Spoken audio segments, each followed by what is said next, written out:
Hello friends, good morning.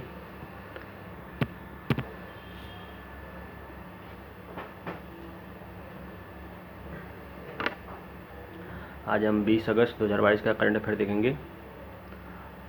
तो इसमें विश्व मानवाधिकार दिवस 10 दिसंबर को मनाया जाता है। यूएन के अध्यक्ष जो भी हाल ही में इनकी नियुक्ति हुई है, अब्दुल्ला शाहिद, मालदीव के विदेश मंत्री हैं। और 9 अगस्त को विश्व आदिवासी दिवस मनाया जाता है। और 7 अगस्त को राष्ट्रीय हथकरघा दिवस। 7 अगस्त 1905 को ही स्वदेशी आंदोलन शुरू हुआ था भारत में, टाउन हॉल कलकत्ता से।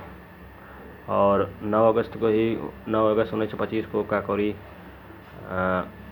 कांड हुआ था, जो यूपी गवर्नमेंट ने काकोरी एक्शन के नाम से उसको परिवर्तित कर दिया। तो हाल ही में अभी देखिए, पहला करंट है, आज का पहला करंट अफेयर। तो हाल ही में हर घर जल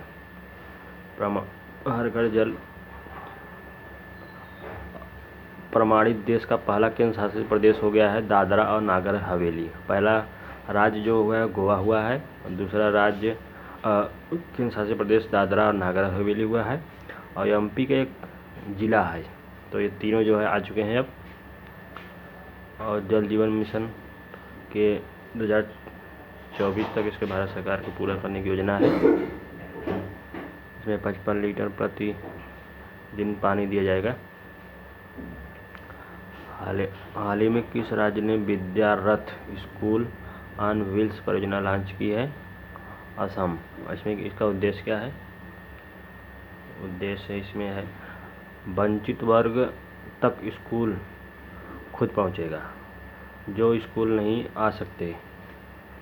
और विद्यारथ योजना में इसमें मिड डे मील की योजना भी शामिल है, पढ़ने का सामान भी शामिल है। और 10 महीने तक ये योजना मतलब उनको इसका सुविधा दी जाएगी, और बेसिक एजुकेशन संबंधित सभी सुविधाएं होंगी उसमें। तो ये कौन सी योजना है? विद्यारथ स्कूल ऑन व्हील्स परियोजना। व्हील्स मतलब बस के द्वारा, मतलब सभी सुविधाएं वो जहाँ वंचित वर्ग हैं वहीं पे जाकर जो है ये सुविधाएं सब दी जाएगी।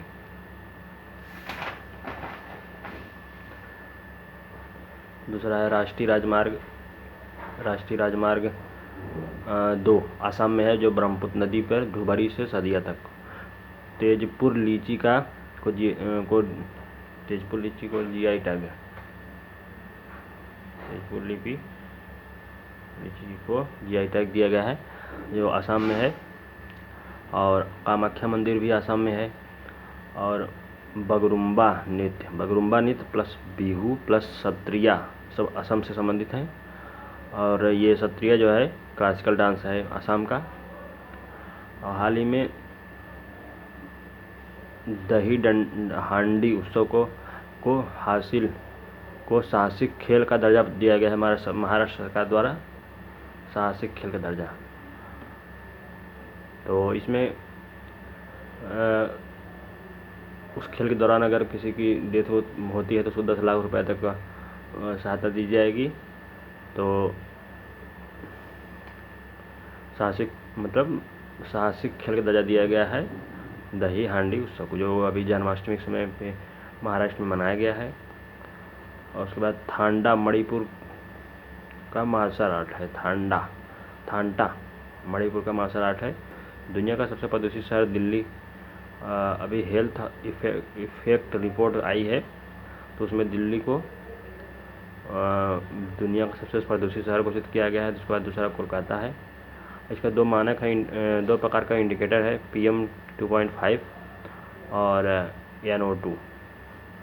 ईज ऑफ डूइंग बिजनेस इसको वर्ल्ड बैंक जारी करता है, लेकिन अब उसने ये ईज ऑफ डूइंग बिजनेस जारी करना बंद कर दिया है।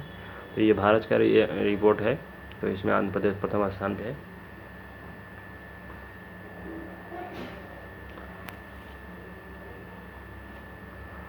तो आप इसमें देख लेते हैं, कुछ इंडेक्स देख लेते हैं। इसमें 136 भारत का रैंक है जो है हैप्पीनेस में है, 150 है वर्ल्ड प्रेस फ्रीडम इंडेक्स में है, और 180 जो है पर्यावरण प्रदर्शन सूचकांक में है, और थर्ड जो है वायु शक्ति सूचकांक में है भारत का रैंक। पहला यूएसए, दूसरा रशिया, तीसरा इंडिया है। और हंगर में भारत का इंडेक्स 101 है, और 43 है जो है आईपी बौद्धिक संपदा अधिकार इंटेलेक्चुअल प्रॉपर्टी राइट में, और 135 में है ये जेंडर वाले में है 135, और 37 है प्रतिस्पर्धा सूचकांक है, और 131 रैंक है भारत की। इसमें एचडीआई है जो यूएनडीपी जारी करता है, और इसमें मानक है, इसका 3 मानक हैं, प्रति व्यक्ति आय, और जीवन प्रत्याशा है, और एजुकेशन क्वालिटी एजुकेशन। 54 मतलब 54 है ट्रैवल एंड टूरिज्म, मतलब टूरिज्म जो है 54 रैंक है।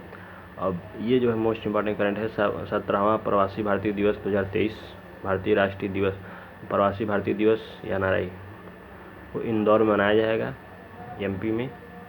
तो 9 जनवरी 2015 को गांधी जी अफ्रीका से भारत आए थे, इसलिए इसे उपलक्ष्य में मनाया जाता है। भारत छोड़ो आंदोलन 9 अगस्त 1912 शुरू हुआ था, और ऑपरेशन जीरो आवर के तहत उस समय वायसराय जो है लिलित हुए थे। तो ये गांधी जी संबंधित है, इसलिए जो है इसको इसमें जोड़ दिया गया है।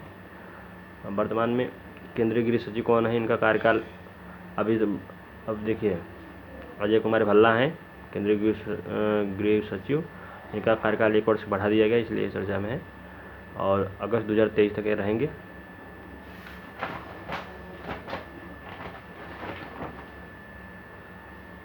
इसमें विदेश सचिव जो है विजय कुमार पात्रा हैं, ये अभी जो है हर्षवर्धन श्रृंगला के स्थान पे बने हैं विदेश सचिव विजय कुमार पात्रा। और मुख्य आर्थिक सलाहकार अनंत नागेश्वर हैं, अब के सुब्रमण्यम के स्थान पे आए हैं अनंत नागेश्वरम मुख्य आर्थिक सलाहकार। ये काफ़ी इंपॉर्टेंट क्वेश्चन है। मुख्य वैज्ञानिक सलाहकार अजय कुमार सूद हैं, अजय कुमार सूद। अब विजय राघवन के स्थान पे आए हैं मुख्य चुनाव आयुक्त राजीव कुमार हैं, ये भी इंपॉर्टेंट क्वेश्चन है। सुशील मुख्य चुनाव आयुक्त काफ़ी, और सुशील चंद्रा के स्थान पे आए हैं ये। महान्यायाधीश के बड़े गोपाल हैं, 1 साल का विस्तार इनको भी दिया गया है जून 2022 में। और विनय कुमार सक्सेना ये है दिल्ली को राज्यपाल हैं। और अगस्त 2022 में वित्तीय सेवा संस्थान ब्यूरो FSIB ने नाबार्ड के चेयरमैन पद के लिए किसके नाम की सिफारिश की है, वित्तीय सेवा संस्थान ने नाबार्ड के चेयरमैन के लिए। उस नाबार्ड के बारे में देख लेते हैं हम। नाबार्ड का शिवरामन समिति की सिफारिश पर इसकी स्थापना हुई थी, और हेड इसमें इसके चीफ जो है हेड है गोविंद चिंतालू इसके हेड हैं इसमें। 12 जुलाई 1922 को इसकी स्थापना हुई थी। नए चेयरमैन की सिफारिश मोहम्मद मुस्तफ़ा। तो अगले जो है ये चीफ होंगे ये मोहम्मद मुस्तफ़ा, ये इसका करंट है अभी जो है आज का। इसको अप्रूवल PM करते हैं। और इसमें थोड़ा CDB के भी देख लेते हैं। CDB की स्थापना 1990 में हुई थी, इसका मुख्यालय लखनऊ में है। और कुछ बैंक से संबंधित नाबार्ड देखें तो थोड़ा बैंक का भी कुछ देख लेते हैं। अब SBI जो है उसके, अब SBI Bombay, bank of Bombay, bank of Madras